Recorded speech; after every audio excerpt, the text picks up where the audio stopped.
All right, so shared by Business Tech in South Africa, saying congressmen in the United States are supporting a new law that is looking to sanction the ANC and senior government employees in South Africa. Hi. All right, let's discuss this between Africa, okay, South Africa and then the United States.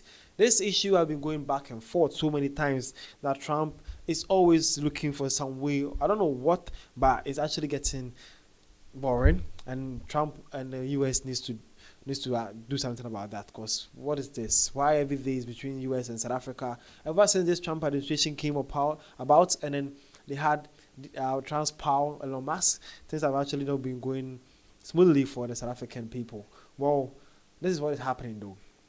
Congressmen are now looking forward to sanctioning ANCs and senior officers or officials in South Africa.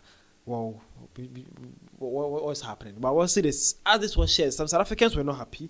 Okay, so this one says, absolutely, imagine sanctioning over lies and just because you can. South Africa must strengthen their trade with BRICS countries and other European non-authoritarian countries. Okay, so man is actually not happy, and he believes that why is even the US so much concerned because of lies and not actually coming down to know what is happening, though he believes that this is all propaganda and they're doing everything they can to shut SA up. Man is saying that it's about time South Africa lose elsewhere, mostly tighten their strength with BRICS and also some other countries that are not authoritarian. Well, man actually don't like Trump though, because yeah, that's what it states. Okay. Well, again, this one also says the US lecturing others about corruption is like the wolf calling the sheep vicious. They overthrew governments, found wars, sanctioned nations into ruin, all in the name of democracy. South Africa doesn't need lessons from imperialists. The world will be against America. Whoa. Okay, that is his point though. Now, this one says the US appears to be on the path to greatness, while South Africa seems headed towards the edge of self-destruction. These are two different points here. Some South Africans believe that no way. The US had no rights or anything to actually interfere in our issues like that. Some also believe that, yep, that is right. The ANC authorities or the leaders of ANC right now, the government right now, are doing a lot of wrong things and there needs to be caution. Which side are you as a South African?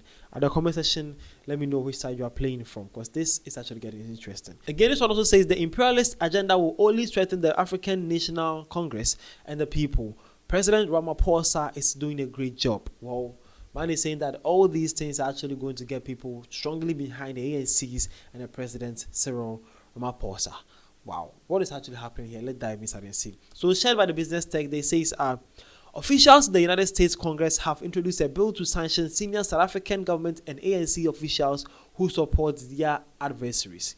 US Congressman Ronnie Jackson introduced this US-South Africa Bilateral Relations Review Act of 2025, which calls for a full review of the bilateral relationship between the US and South Africa.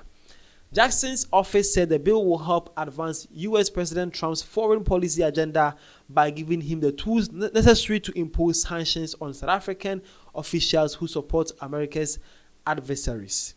The adversaries include China, Russia, and Iran. Okay, so basically, the US are actually planning to sanction all these guys because they are actually in best, or they believe they are being cool with US enemies that are China, Russia, and Iran. So that is one of the four that AC's government is doing that the US is planning to sanction them for. Why your enemy should be my enemy? That's the question. Why should US enemy be South Africa's enemy? Who does that? How does that even make sense to you guys? Well, let's see if they have more issues to say, because it cannot be like this. Well, again, they say South Africa has presently abandoned its relationship with the United States to align with China, Russia, Iran, and terrorist organizations, a betrayal that demands serious consequences, said Jackson. This legislation ensures we conduct a comprehensive review of this supposed ally while also holding accountable any corrupt officials. Jackson is a firm supporter of Israel and served as the co-chair of the Congressional Israel Alliance Caucus. The era of government undermining American interests without repercussions ends now, he said. Okay, now we know who Jackson is. He says Jackson is a firm supporter of Israel and served as the co-chair of the Congressional Israel Alliance Caucus. Man is a pro-Israeli, bro. And the man is saying that why should America even align or ally with a country like South Africa, who is actually in bed with the enemies, mostly China, Iran, and then the Russians. One is saying that no, this is about time America stand on their feet and actually let South Africans know their place. So he has actually offered this bill to the Congress on the United States. Bro, how can you be hateful like that? Well, lastly, it says the bill has also received support from U.S. Congressman John James. Whoa. Get interesting. It says the South African government and the ANC have continued to consistently undermine U.S. national security interests, and recent years have intentionally aligned with Beijing, Moscow, and Tehran, and pursued an anti-Israel agenda, said James. The United States must examine all of our bilateral relationships around the world and navigate all options to hold those countries and leaders who align with our adversaries responsible. Okay, so now John James is also not happy, not only with South Africa, but he's also actually going to target all countries that he believes that they are in bed with Moscow and then Beijing and then Tehran. Well, bro, the question US needs to understand is that why should our enemy be my enemy? Because we are allies, bro. Come on, it shouldn't be like that. We all agree that we want democracy in a global world for us to trade. But why should one be an enemy to anyone? Okay, so this is what happening between South Africa and the USA, and how the US are actually planning on treating South Africa right now. So as a South African, which stand are you? Are you for or against the US and the congressman? At the comment section, let me see your point of view. The name is Vadashi. Thank you for your time.